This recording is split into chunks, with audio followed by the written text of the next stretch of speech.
Today பிரேக்ஃபாஸ்ட்டுக்கு தோசை தாங்க கரைச்சி வச்சுருந்தோம். ஸோ தோசையே ஊற்றிக்கிட்டோம். அது கூடயே கடலை சட்னியும் தாங்க வச்சுருந்தோம். அது கூடயே அப்படியே பருப்பு சாம்பாரும் வச்சுக்கிட்டோம். தம்பிக்கு பிரேக்ஃபாஸ்ட்டுக்கு தோசையும் தாங்க ஊட்டுவேன். நீங்கள் உங்கள் குழந்தைக்கு என்னென்ன ஊட்டுவீங்கன்னு கமெண்ட்டில் சொல்லுங்கள். நான் வந்து அப்பப்போ தோசை ஊட்டுவேன், அதுக்கப்புறம் வந்து இட்லியும் ஊட்டி விடுவேன். ஸோ 6 மந்த் ஆகிடுச்சு இல்லைங்களா, ஸோ அதனால் வந்து அவனுக்கு தோசையும் ஊட்டிட்டு லைட்டாக சுடுதண்ணி கொடுத்துருவேன். ஸோ இதை பற்றி நான் சொல்லி ஆகணும். இது வந்து பேபி வாக்கருங்க.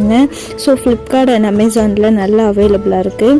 நான் வந்து இதை அவனுக்காக வாங்கியிருந்தேன். ஸோ இது வந்து ஸ்ப்ரிங் மாடல் தான். ஸோ நம்ம ஃபோல்டு பண்ணி கூட நம்ம வச்சுக்கலாம்.